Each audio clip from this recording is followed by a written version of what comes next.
우리가 여호수아에서에 가서 보게 되면은 전쟁 이야기가 굉장히 많이 나오는데 그런 전쟁 이야기가 오늘 여기에 기록되어 있습니다. 이것은 이스라엘 백성들이 가나안 땅에 들어가기 전에 치르게 되는 마지막 전쟁이고 또 모세가 죽기 전에 치르는 마지막 전쟁입니다.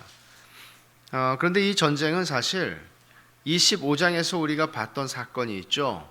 구약의 그 긴 역사 속에서 특별히 또 광야의 40년 동안의 역사에서 가장 크게 하나님을 떠났던 사건 두 개가 있어요. 처음에는 금송아지 섬긴 사건이었고 두 번째는 바알보올 사건이었습니다. 이 바알보올 사건과 연관된 전쟁입니다. 그래서 우리가 이제 앞에서 다 본 이야기죠. 이제 이스라엘 백성들이 다가오니까 모압 왕 발락이 겁이 나서 멀리 사는 발람이라고 하는 점쟁이 무당을 불러옵니다. 이 사람은 저주 전문가입니다. 그래서 많은 비용을 주겠다고 약속을 하고 데리고 오는데 발람은 하나님께서 명백하게 그에게 이스라엘 백성을 저주하지 말라고 하시는 말씀을 듣지만 돈을 사랑한 사람이었습니다. 그래서 이 사람은 갈등을 하다가 결국은 길을 나서게 되고 그리고 이스라엘 백성들을 멀리서 보고 저주를 하게 되는데 저주를 하려고 하는데 저주가 나오질 않고 하나님께서 이스라엘 백성들을 축복하고 이스라엘 백성들에 대한 예언을 하게 하셨습니다. 결국은 이 사람은 파면이 돼서 계약이 안 됐죠. 그래서 돈을 받지 못하고 그냥 고향으로 돌아가게 됐습니다. 그런데 우리가 거기까지는 이제 민수기 앞에서 본 얘기인데 이 사람이 못내 아쉬웠겠죠. 이게 굉장한 돈을 약속했는데 이걸 내가 못 받고 가다니. 그리고는 발락에게 하나의 꾀를 내서 이스라엘 백성들을 자기가 저주하지는 못했지만 이스라엘 백성들을 무너뜨릴 수 있는 방법이 있다고 얘기를 해줍니다. 그게 뭔가 하면 미인계였습니다. 미디안의 여자들을 통해서 이스라엘의 남자들을 자기들의 밥상에 불러오게 하고 그리고 바알을 섬기는 제사에 초청해서 거기서 음행을 하는 그런 일들을 계획을 했고 그리고 실제로 발락은 그 일을 해서 수많은 이스라엘의 남자들이 음행과 우상숭배에 가담을 하게 됐습니다. 그리고는 하나님께서 그들을 쳐서 바알볼의 음행에 가담한 사람들 2만 4천 명을 죽이시는 일이 일어납니다. 이것은 광야 역사 40년 동안에 한 번에 죽은 이렇게 많은 사건은 없었습니다. 너무나 많이 하나님을 거역했고 너무나 많이 하나님을 대적했고 불평했고 원망했고 했던 사람들이지만 한 번의 사건으로 2만 4천 명의 남자가 죽임을 당하는 일은 없었습니다. 그 사건이 25장 민수기 25장에 기록되었고 26장은 이제 1세대가 다 죽었다는 것을 얘기해 주기 위해서 2세대의 인구조사가 시작되는 게 26장이었습니다. 그리고 이제 26장부터 우리가 30장까지 보는 동안에 우리는 까맣게 그 일을 잊어버리고 있습니다. 근데 하나님께서 그 일을 기억하시죠. 어떤 일이죠? 여러분 25장을 잠깐 가서 보십시오. 바알보올 사건이 일어난 다음에 하나님께서 무슨 말씀을 하셨는고 하니 25장 17절과 18절입니다. 제가 볼게요. 미디안인들을 대적하여 그들을 치라. 이는 그들이 속임수로 너희를 대적하되 부올의 일과 미디안 지휘관의 딸 곧 부올의 일로 연병이 일어난 날에 죽임을 당한 그들의 자매 고스비의 사건으로 너희를 유혹하였음이니라. 그러니까 이 일로 하나님이 뭐라 그래요? 미디안들을 대적하여 그들을 치라 그랬어요. 근데 미디안을 치는 얘기는 나오지 않아요. 26장부터 인구조사가 시작되고 이제는 광야의 1세대가 다 죽었다. 이 사건으로. 그리고는 이제 이스라엘이 가나안 땅에 들어갈 준비가 다 끝났다. 이제는 2세대의 시작이다. 이렇게 이야기가 전개가 됐습니다. 근데 하나님께서 오늘 말씀을 하시기를 모세에게 2절에 이스라엘 자손의 원수를 미디안에게 갚으라 그렇게 말씀하세요. 그러니까 우리 이 민수기를 읽고 있는 우리는 까먹고 있는데 하나님께서 원수 갚는 것을 절대로 잊어버리지 않으시고 기억을 하시는 것입니다. 그리고는 이 전쟁은 모세가 죽기 전에 마지막으로 하는 전쟁이라는 것을 2절 하반절에 이렇게 말하죠. 그 후에 내가 내 조상에게로 돌아가리라. 너 이 전쟁 끝나면 이제 내게로 오면 된다. 그렇게 말씀하시는 겁니다. 이 전쟁은 소위 사실 성전이라고 하는 것인데 거룩한 전쟁이죠. Holy War, 거룩한 전쟁인데 이 말을 요즘에 누가 더 많이 씁니까? IS나 이슬람 이 근본주의자들이 이 말을 많이 씁니다. 지하드라고 하는 말까지 우리가 알아야 될 정도로 많이 쓰죠. 뭐 폭탄 테러를 한다든지 이런 일들을 많이 합니다. 그러니까 성전이라고 그러죠. 그래서 사실 성전이라고 하는 것의 이미지가 굉장히 그 뉘앙스가 좋지가 않습니다. 사람들이 느끼는 것이. 근데 여기에 이제 성전이라는 개념이 나오죠. 여호수아서를 가게 되면 성전이라는 것이 계속 나와요. 거룩한 전쟁이죠. 근데 여기 보면 어떤 의미에서 성전인가 하면 이거는 성전이라는 것은 하나님이 당신의 원수를 갚으시는 것입니다. 이거는 심판이라는 차원에서 이해해야 되는 거예요. 그냥 전쟁이 아니고 그냥 국가와 국가, 민족과 민족 간의 어떤 이해관계가 틀려져서 싸우게 되는 전쟁이 아니고 이건 하나님의 심판이라는 견지에서 이해해야 되는 내용입니다. 그래서 하나님께서 원수를 갚으신다 하는 것을 두 번 말씀하는데 2절에 이스라엘 자손의 원수를 미디안에게 갚으라는 거죠. 그러니까 미디안이 이스라엘 자손의 원수라는 겁니다. 근데 3절에 모세가 하나님의 말씀을 받아서 백성에게 말하는데 이렇게 말하죠. 너와 함께 있는 사람들 가운데서 전쟁에 나갈 사람들을 무장시키고 미디안을 치러 보내어 누구를 갚되? 여호와의 원수를 갚되. 그러니까 모세가 말을 바꾸는 게 아니에요. 이거는 하나님께서 이스라엘 백성의 원수라고 말씀하셨는데 이스라엘 백성의 원수는 곧 하나님의 원수라는 얘기죠. 여러분 성경에서 이거는 우리가 보는 뭐 생소한 이야기는 아닙니다. 여러분 이런 사실을 아세요? 여러분이 하나님의 자녀라면 여러분들의 원수는 하나님의 원수입니다. 이거 잘못 이해하면 굉장히 이상해지는 얘기인데 하나님의 백성을 대적하는 것은 하나님을 대적하는 겁니다. 교회를 대적하는 것이 하나님을 대적하는 겁니다. 참 잘 이해를 해야 할 말씀이죠. 어디서부터 이 말씀을 우리가 보게 되는가 하면 하나님께서 갈대아 우르에서 아브라함을 데리고 나오실 때 아브라함에게 하신 말씀 가운데 뒷부분에 있는 말씀이죠. 창세기 12장 3절에 내가 너를 축복하는 자에게는 축복하고 너를 저주하는 자를 저주하겠다 그러고 하나님이 그 약속을 신실하게 지키세요. 설령 아브라함이 잘못하는 일, 거짓말을 하는 일이 있었어도 하나님은 아브라함 편이라는 것을 분명하게 보이세요. 굉장히 무서운 겁니다. 우리가 스바냐를 한번 볼까요? 그렇게 많이 보지 않는 성경이지만 스바냐서를 한번 보겠습니다. 스바냐 2장 8절 제 성경으로는 1306페이지인데요.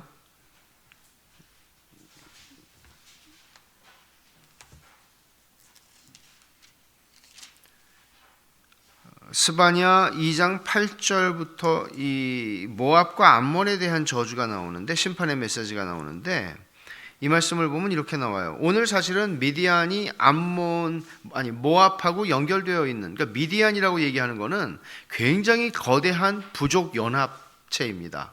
그 중에 이제 모압도 있는 것이죠. 스바냐 2장 8절부터 10절을 제가 보겠습니다. 내가 모압의 비방과 암몬 자손이 조롱하는 말을 들었다. 그러세요. 도대체 누구를 비방하고 누구를 조롱했다는 얘기일까요?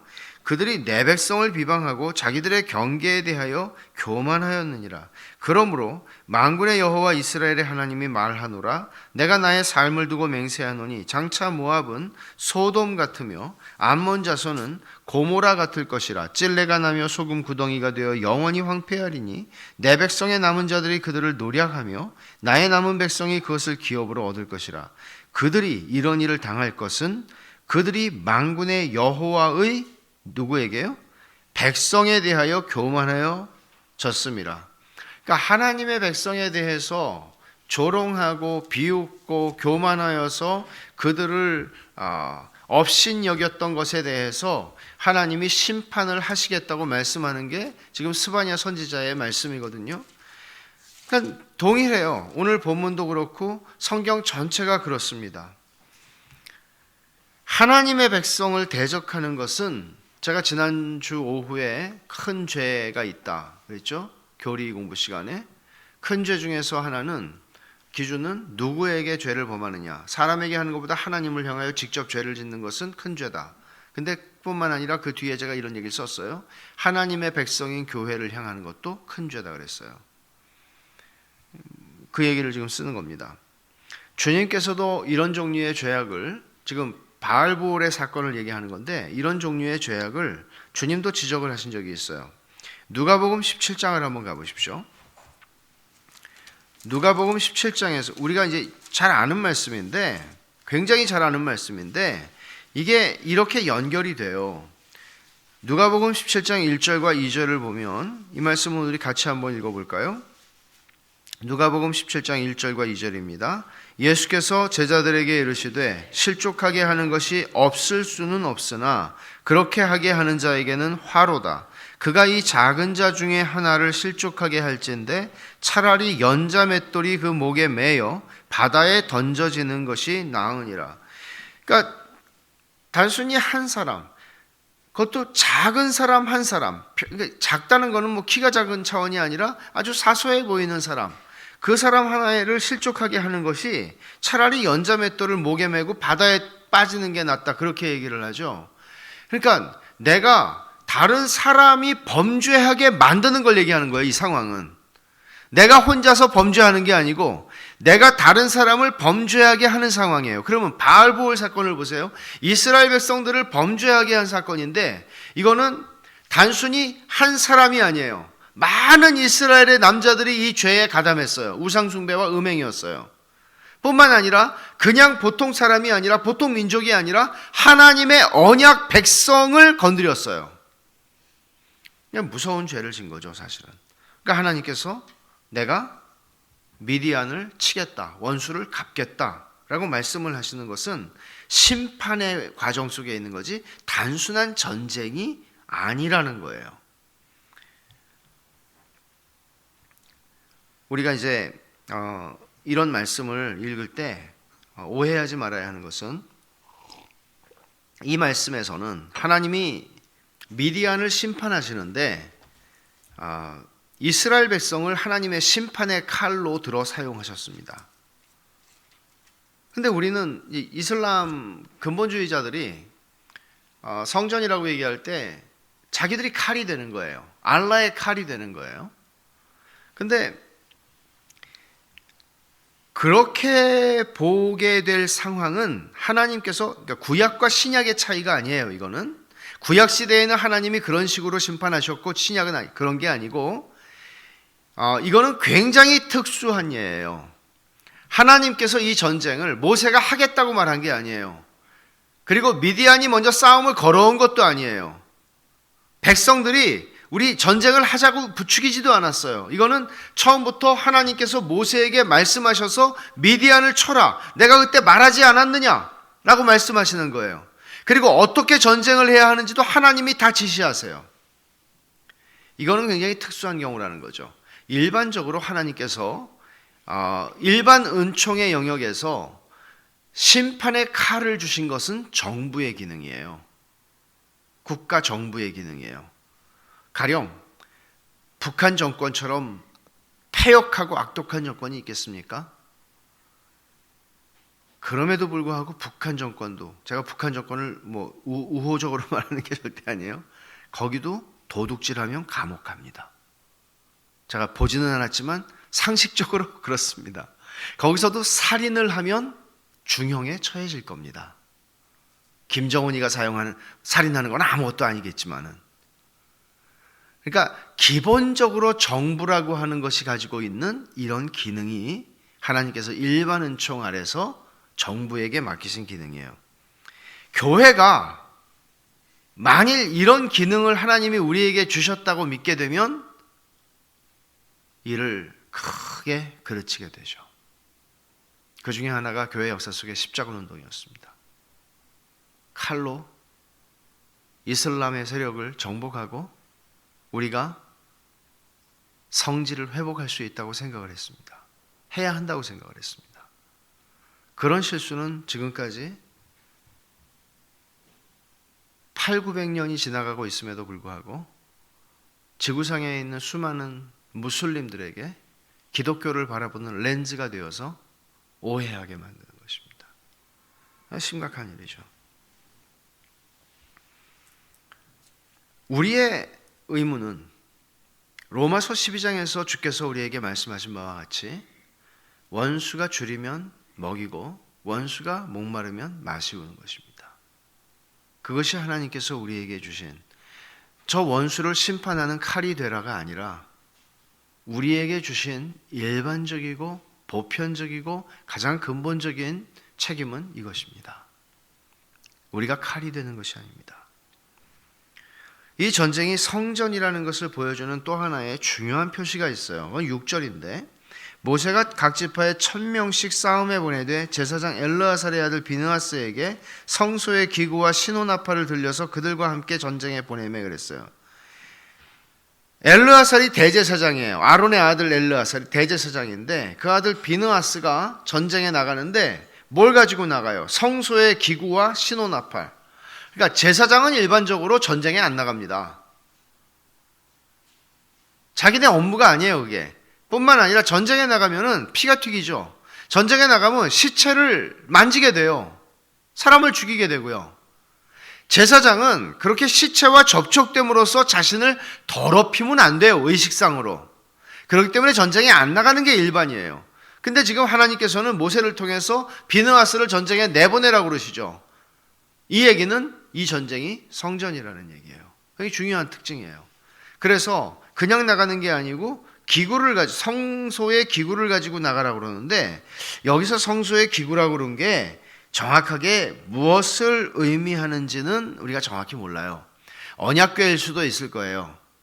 또는 제사장이 입는 제사장의 의복일 수도 있습니다. 왜냐하면 이 기구라고 하는 말은 의복이라는 말로 쓰이기도 하거든요. 그러니까 무엇을 가지고 나갔는지 정확하게 우리가 얘기하지는 않으니까 모르지만은 어떻든 신호의 나팔, 양각 나팔로 이제 신호하는 거죠. 그러니까 거의 제사장이 지휘하는 전쟁이라는 얘기입니다. 이 얘기는 제사장이 나팔을 가지고 나갔다는 얘기죠. 그래서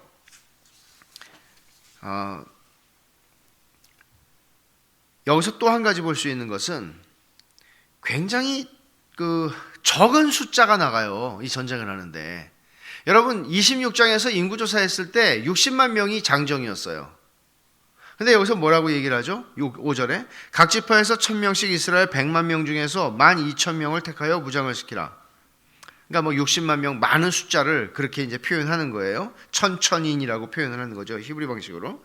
근데 천천 하면 100만이잖아요. 공이었을 게. 근데 이제 정확히 말하면 인구조사를 한 대로 60만 명 정도의 장정이 있어요. 군사 병력이 있어요. 근데 보내는 거는 각 지파에서 1000명씩만 택해요. 그러니까 12,000명이에요. 12,000명이 나가서 미디안이라고 하는 거대한 민족을 싸워서 완전히 진멸했다는 거는 믿어지기 힘들다. 그래서 자유주의 학자들 중에서 어떤 사람들은 몇 가지 이유를 들어서 이 31장에 있는 얘기는 역사적 사실이 아니라 이거는 전쟁을 앞으로 너희가 하게 되면은 전리품을 이런 기준으로 나눠라 뒤에 있는 얘기죠. 그걸 얘기해 주기 위해서 이렇게 하나에 집어넣어 놓은 그냥 허구다 이야기다 그렇게 이야기를 하는 사람들이 있습니다. 그러나 여기서 얘기하고 싶은 것은 사실 단순히 그런 차원의 얘기가 아니라 이스라엘 백성들이 이제 가나안 땅에 들어가서 수없이 전쟁을 하게 될 텐데 여호수아에서 보는 것처럼. 근데 지금 보세요. 앞으로 이 이스라엘 백성이 치루어야 할 전쟁의 성격이 어떤 것인지, 그리고 전쟁을 할 때 이스라엘 백성들이 뭐를 알아야 하는지를 하나님이 가르쳐 주시는 건데, 뭔가 하면 이 싸움은 구약 성경에서 누누이 나오는 거죠. 요나단이 그랬어요. 구원은 사람의 수에 많고 적음에 달려 있지 않다. 그리고 요나단이 뛰어나가서 블레셋하고 싸웠죠. 다윗도 그랬어요. 전쟁은 여호와께 속한 것이라고. 그러니까 우리는 이스라엘 백성들과 함께 우리도 알아야 하는 것은 우리의 싸움은 혈과 육에 대한 것이 아니라고 바울 사도는 에베소서에서 얘기를 하죠. 혈과 육이라면 그것은 숫자의 싸움이고, 많이 배운 사람이 이기고 많이 가진 사람이 이기고 힘센 사람이 이기고 다 그런 논리예요. 근데 그거 아니라는 거죠. 이스라엘 백성들에게 하나님이 가르치시는 것은 12,000명 가지고 나가도 싸워서 이긴다. 이 전쟁은 내 전쟁이다. 이 전쟁은 내가 싸우는 전쟁이다. 내가 시작했고 내가 진행하고 내가 끝내는 전쟁이다. 이걸 분명히 알아라. 이거를 하나님이 가르쳐 주시는 거예요. 그런 의미에서 하나님께서는 12,000명밖에 되지 않는 군인들을 데리고 나가서 싸우게 하십니다. 그런데 그 결과에 보면은 7절에 미디안을 쳐서 남자를 다 죽였다 그랬어요. 그리고 8절에는 5 왕을 죽였는데 그 이름을 보면은 앞에서 우리가 본 이름이 있어요. 누군지 여러분 아시겠어요? 5 왕. 에위, 레겜, 수르, 후르, 레바. 수르. 수르가 누군가 하면 미디안의 왕족 중에, 귀족 중에 한 여자가 시므온 지파의 시므리라고 하는, 이 사람도 지도자죠, 이스라엘에. 이 사람과 함께 들어와서 지금 하나님이 진노하시는 상황 속에서 아무 일도 없다는 듯이, 하나님을 무서워하지 않는다는 듯이 들어와서 그들이 행음을 할 때에 비느하스가 창으로 찔러서 2 사람을 죽였을 때 그 고스비의, 미디안 여자 고스비의 아버지가 수르였습니다. 우리가 25장 뒷부분 25장에서 본 거죠. 한번 가보세요. 25장.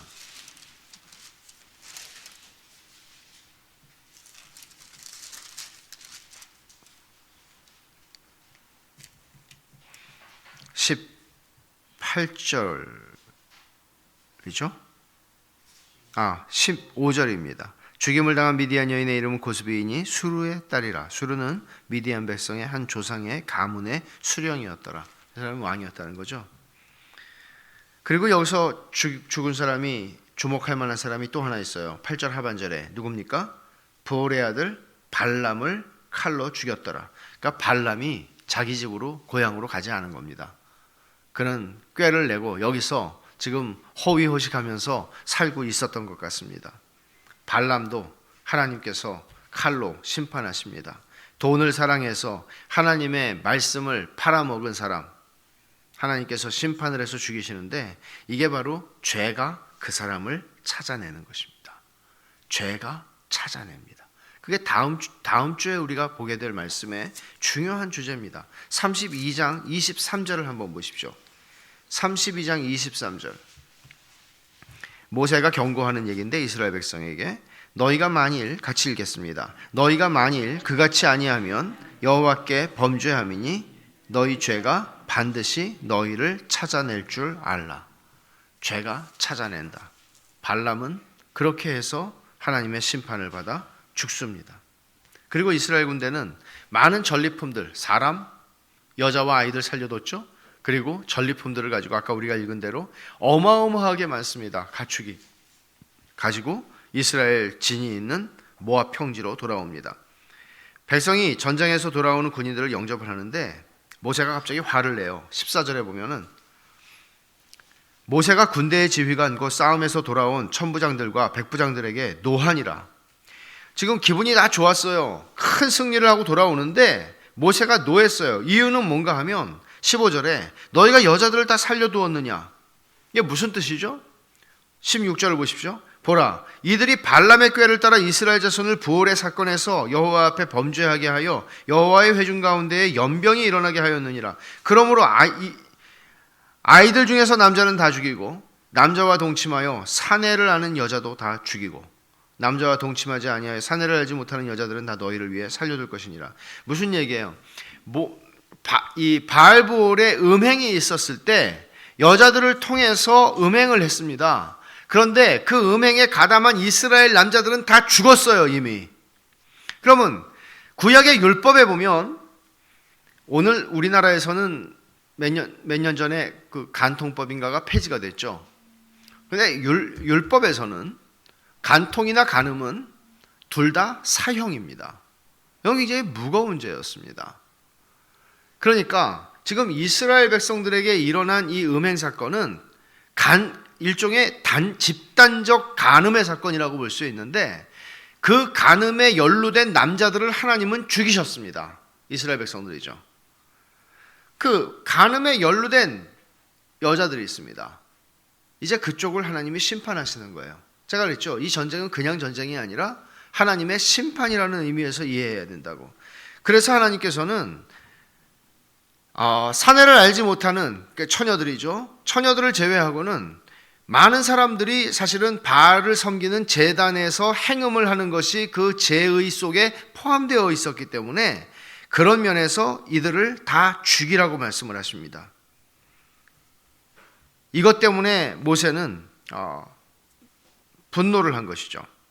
그런데 여러분, 이건 사실 충분히 이해할 수 있는 일인 것이 하나님이 가나안 정복 전쟁을 할 때 주신 원칙이 있어요. 그 원칙이 뭔가 하면 이 민족이 가나안 안에 사는 민족이냐 가나안 밖에 사는 민족이냐에 따라서 그들을 대하는 방식이 달랐습니다. 가나안 안에 사는 민족이면 그들을 생명이 있는 호흡이 있는 건 다 죽이라고 그러셨습니다. 전쟁을 할 때. 그러나 가나안 밖에 있는 사람들인 경우에는 남자들만 죽이고 다른 사람들은 살리라고 얘기합니다.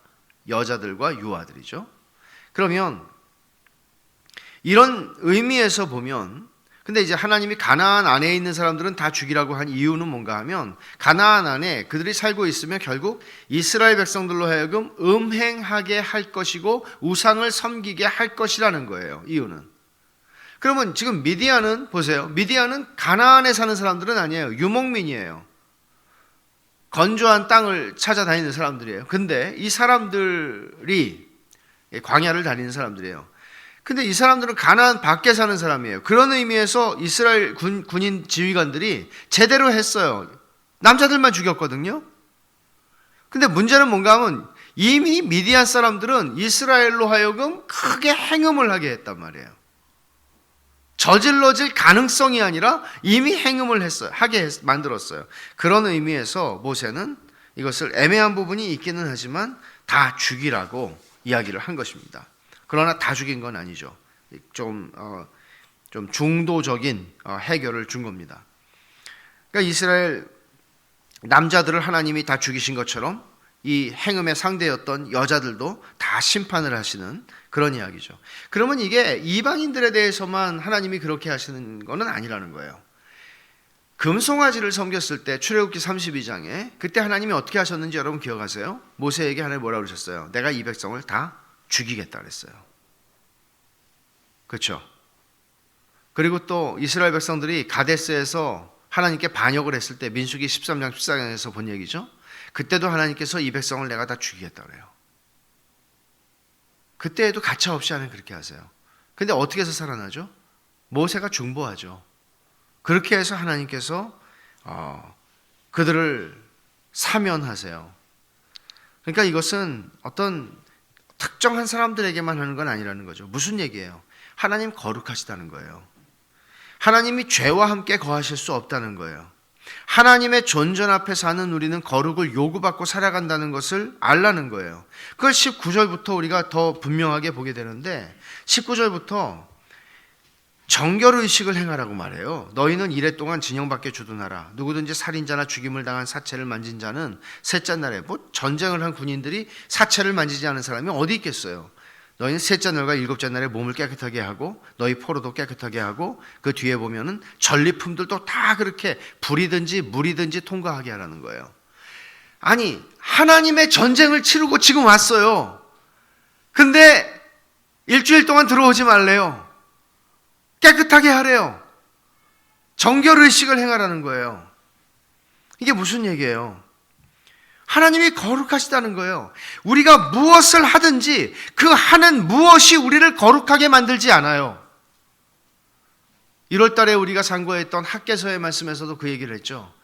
내가 하고 있는 일이 나를 거룩하게 하지 않아요. 내가 성전을 짓고 있으니까, 내가 하나님의 성전을 짓고 있으니까 내가 거룩해진다, 그러지 않아요. 목사나 선교사가 복음을 전하고 말씀을 전한다고 해서 그것 때문에 그 사람이 거룩해지지 않아요.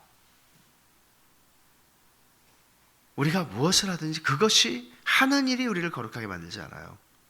만약에 여러분들이 그런 식으로 잘못된 이해를 가지고 계시면 되게 이단들도 그러고 사이비들도 그러고 또 아주 타락한 목사들도 그런 걸 이용하죠. 내가 목사라는 직분 때문에 거룩하다고 생각하게 만드는 것이죠. 절대로 그렇지 않아요, 여러분. 성경은 그것을 허용하지 않아요. 그렇기 때문에 하나님의 백성들이 내가 무엇을 하느냐에 의해서 자기를 규정하면 안 돼요.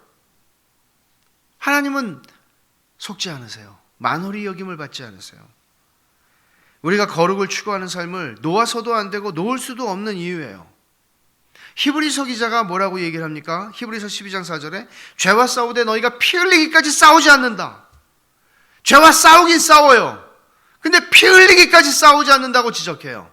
하나님의 백성의 거룩함을 너희가 놓아버렸구나. 적당히 타협하고 적당히 거룩하려고 하는구나 라고 얘기를 하는 거예요. 왜 우리가 히브리서 기자의 권면을 잘 받아야 되죠? 히브리서 12장 한번 가보세요. 히브리서 12장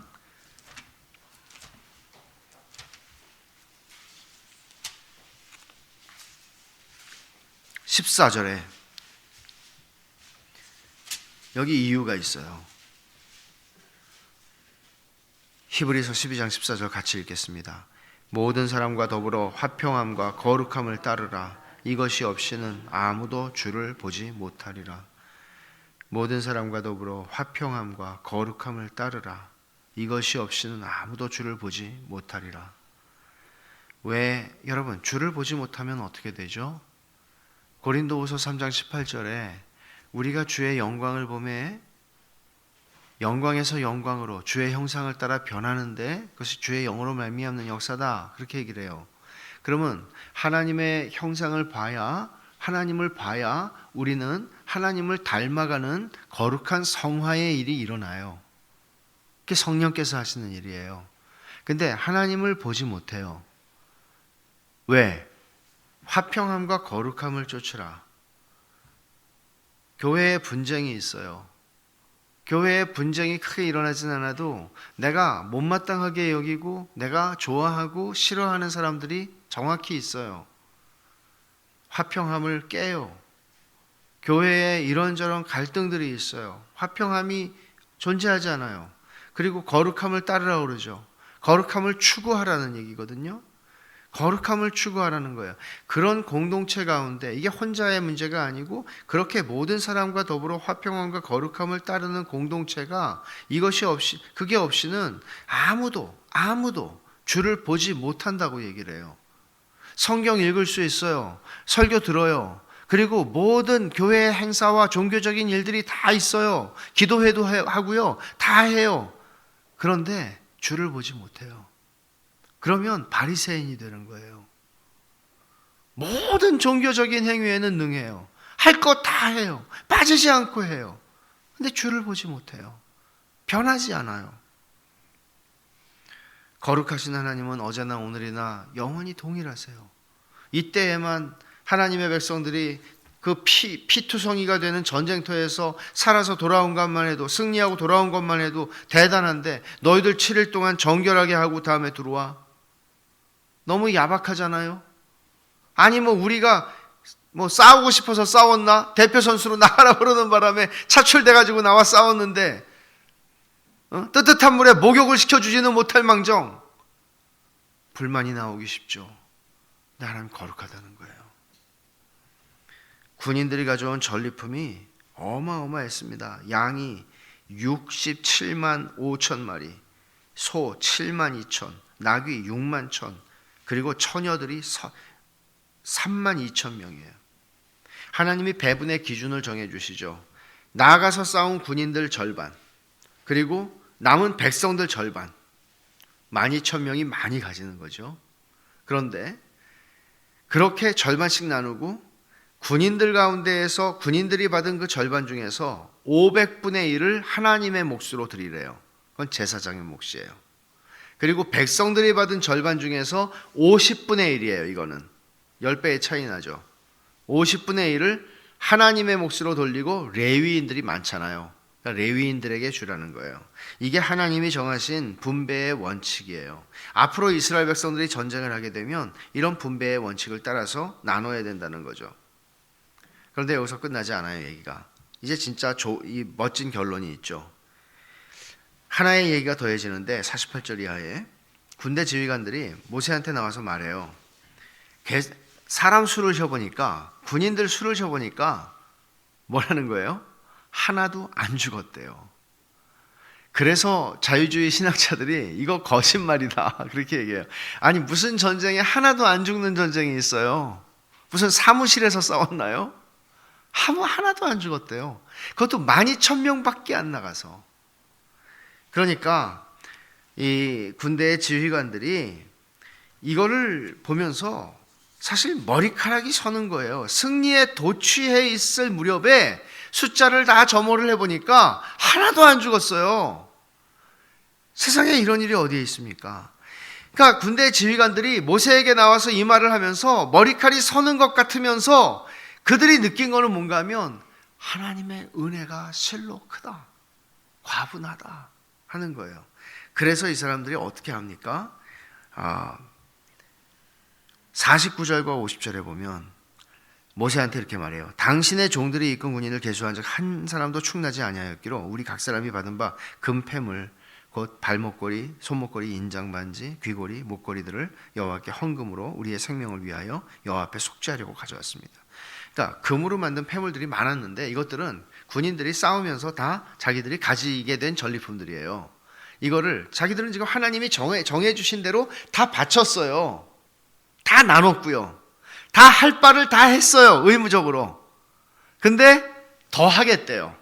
왜 그러죠? 자기들이 하나님의 과분한 은혜를 받은 거를 느낀 거예요. 죽었어야 되는데 살아있는 거예요. 우리들 중에 누군가는 죽었어야 되는데 살아있는 거예요. 그리고 또 이런 생각을 하죠. 자기들의 조상, 부모들의 세대는 지금 다 죽었어요. 애굽에서 나올 때 20살 이상 되었던 부모 세대는 다 죽었어요.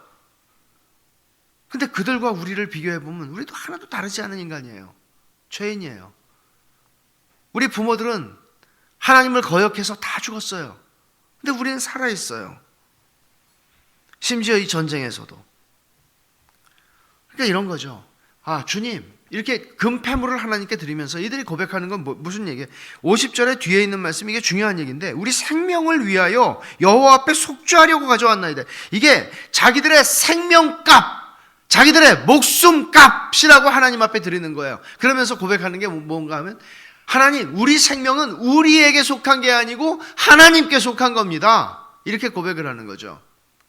여러분, 우리가 다 살고 죽는 건 주님의 뜻이라고 믿어요. 우리가 지금 살아있다고 하는 것도, 여러분, 우리가 지금 살아있다고 하는 거는 혹시 과분한 은혜라는 생각은 안 해보셨습니까? 저하고 친하던 친구는 여름에 교회 수양회 가가지고 심장마비로 바다에서 죽었는데 저는 살아있거든요. 칼리만탄에서 바다에서 배 타고 가다가 배가 침몰을 했는데도 다 죽었어야 되는데 저는 그때 죽을 준비를 하고 기도하고 이제 다 기도하고 죽으려고 하는데 지금까지 살아있거든요. 우리의 주변에 있는 사람들이 반드시 나이가 많아서만이 아니라 너무나 많은 사람들이 죽어가고 있지만 우리 지금 살아있거든요. 반드시 이 세상에서 살아있다는 것만이 은혜라는 얘기는 절대 아닙니다. 하나님께서는 사랑하셔서 일찍 데려가기도 하시니까. 그러나 우리가 살아있다고 하는 것이 하나님의 과분한 은혜라는 생각을 해보셨냐는 거죠. 이 사람들이 지금 그걸 느끼는 것 같아요. 전쟁의 승리에 도취할 새가 없이 정말 내가 이렇게 살아있다는 게 얼마나 큰 은혜가, 얼마나 많은 싸움을 했고 얼마나 많은 사람이 광야에 쓰러져 갔던가, 얼마나 많은 사람들이 죽어갔던가. 근데 나는 아직 살아있구나. 내 생명은 주님의 것입니다. 그래서 그들은 금폐물을 가져와서 우리의 생명을 위해 여호와 앞에 속죄하려고 가져왔나이다 라고 얘기를 하는 거예요. 그러니까 내 생명이 하나님의 은혜라는 것, 선물이라는 것을 알면, 덤이라는 것을 알면, 덤이죠. 살 만큼 살고 은퇴한 다음에 덤이 아니라 덤이죠. 그 덤으로 주어지는 인생을 우리가 어떻게 하나님 앞에 그런 인생을 살아간다고 한다면 우리는 아마 이 사람들처럼 하나님의 과분한 은혜를 느끼게 되고 하나님께 우리 자신을 드리게 될 것입니다. 하나님께 나는 할 만큼 했어, 내 의무를 다했어 라고 말하진 않겠죠. 이 사람들이 드린 금폐물을 가지고 성소를 위해서 제사장 엘르아살이 다 드려요. 그리고 나서 뭐라고 얘기를 하냐면 마지막 절인데, 모세와 제사장 엘르아살이 천부장과 백부장들에게서 금을 취하여 회막에 드려 여호와 앞에서 이스라엘 자손의 기념을 삼았대요. 이스라엘 자손의 기념을 삼았다. 메모리얼이에요. 우리가 살다 보면은 기념할 만한 것들이 있죠. 저는 좀 이런 기념할 만한 것들이 저와 여러분들의 인생에 많았으면 좋겠습니다. 자녀들에게 혹은 동료들에게, 친구들에게 나누어 말할 수 있는 우리 인생의 기념들, 하나님께서 내게 베푸신 은혜의 기념들, 하나님께서 베푸신 은혜에 감사해서 내가 하나님 앞에 감사함으로 드린 그 무엇이 있다면 그것을 하나님께서 받으셔서 기념으로 삼으시는, 단순히 드린다는 차원만이 중요한 것이 아니라 우리 인생에 때로는 좋은 때도 있고 또 굉장히 힘든 때도 있지만 그 힘든 때든 좋은 때든 우리들은 하나님의 과분한 은혜를 경험하면서 그 은혜에 감사한 마음으로 하나님께 우리의 삶을 드릴 때 하나님께서 그것을 기념으로 삼으신다 하는 것이죠. 저는 우리 인생에 그 기념이라고 하는 것은 정말 하나님의 은혜가 족합니다. 그렇게 고백할 수 있는 시간들이 아닌가 싶습니다. 하나님의 은혜가 족합니다.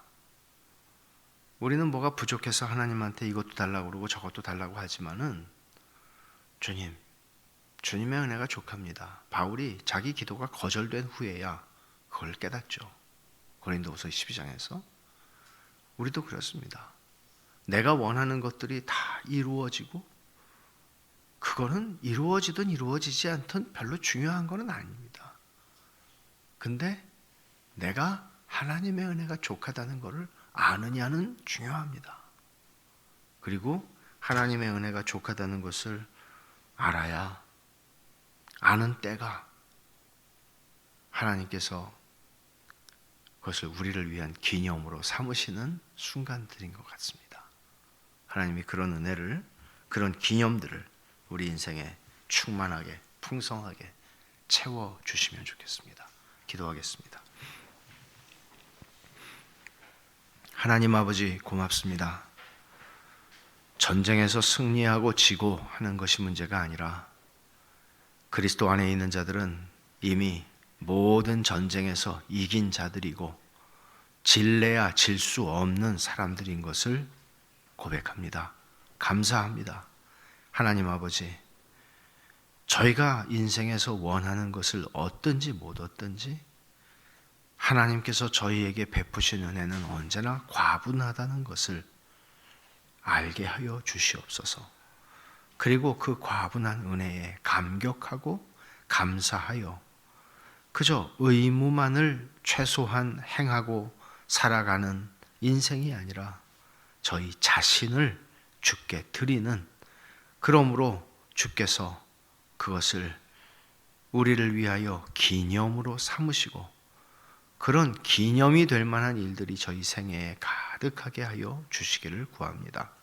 하나님 아버지, 한없이 부족하고 약하고 넘어지기를 잘하는 저희들이오나 아버지께서 저희를 대신하여 싸우시고 저희의 주가 되시고 우리 주 예수 그리스도를 보내사 저희의 모든 약함을 짊어지시고 승리하셨으니 저희에게 이 승리를 누리며 과분한 은혜를 감사하며 살아가는 복된 인생 되게 하옵소서. 예수님의 이름으로 기도하옵나이다. 아멘.